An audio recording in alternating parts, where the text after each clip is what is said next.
Hi everyone, welcome to Camglish.com. We are going to study lesson in the book Essential Grammar News 3rd edition by Raymond Murphy. Today is another amazing way of enhancing your English grammar. I am Teacher Angel and I'll be guiding you throughout this lesson.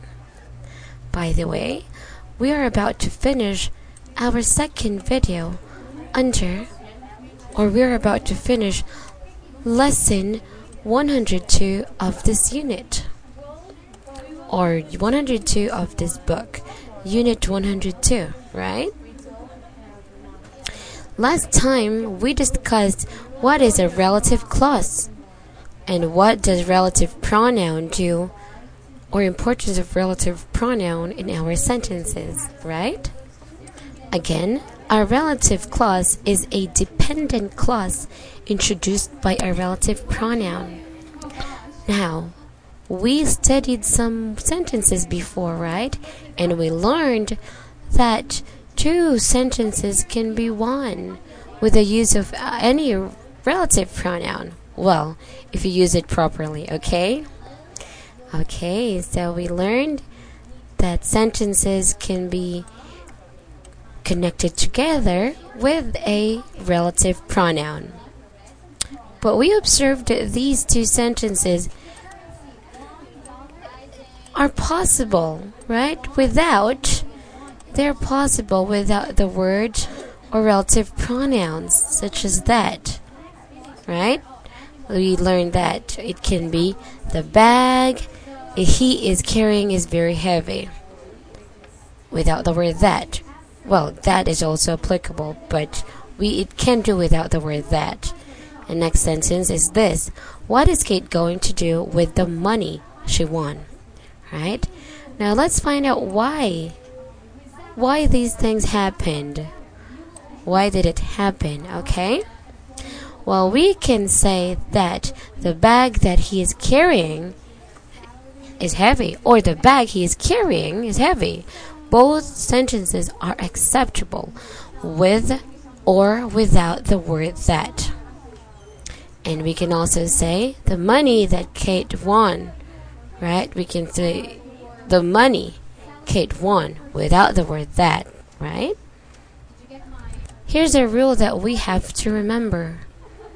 You do not need that, relative pronouns that, who, which, when it is the object of our sentence. When it isn't the subject, then we will make it, or we will remove that with who or which. It's not needed, but we can still put it, alright? Let's observe some examples here. This column is for the subject of our sentence, verb of our sentences, and object of our sentences. Let's start. The man was carrying a bag. Our subject is the man. Man.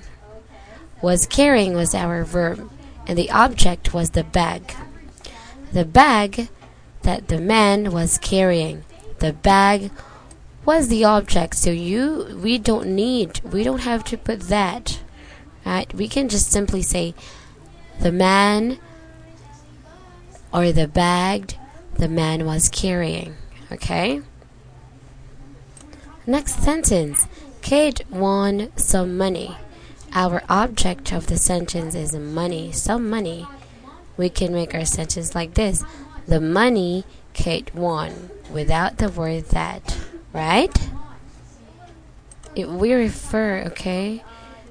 If we want to emphasize our word money, which is, or our subject in the sentence, we don't need to put that in our sentence, okay? Next, number 3. You wanted some books. We can say the books you wanted. Okay. Next, we met some people. The people we met. No need for who. Okay? Now let's have some more sentences. Did you find the books you wanted? We can also say, did you find the books that you wanted? Second, the people we met were very friendly. we can also say the people who we met were very friendly. Everything I said was true, or everything that I said was true. It is up to you whether to put that in your sentence or not. If you think that the word that refers to your object, okay? Alright. Now, sometimes there is a preposition to in and at in our sentences after the verb, and that's we should be really observant about, okay? After the verb to and at. Look at the examples here. Eve is talking to a man. The word to, the preposition to, is after our verb talking. Do you know the man Eve is talking to? Our sentence can be like that. Next one. We stayed at a hotel. Our verb stayed was followed by the preposition at, right? Sentence will become the hotel we stayed at was near the station. Next one. I told you about some books. These are the books I told you about. About here is our preposition, right? It will become these are the books I told you about. We say the books I told you about, not the books I told you about them. Okay? And next one, you can say a place where, like this. The hotel where we stayed was near the station. The hotel we stayed at was near the station, right? Pointer letter C in the last topic for this unit. You must use who, that, and which when it is the subject.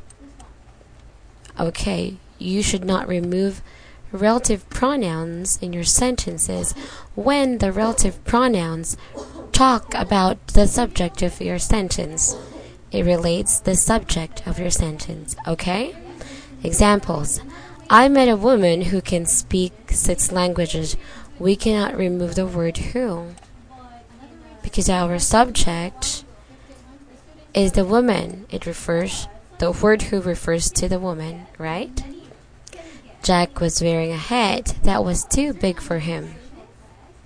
We cannot remove that, alright? Because our subject is the hat that was too big for Jack, right? Again, if the relative pronouns refer to our subjects or our subject, we cannot remove it from our sentences, okay? Alright, so again, my name is Angel, and I do invite you all to enroll in Camglish.com so that you can further enhance your English speaking skills. Goodbye and have a nice day.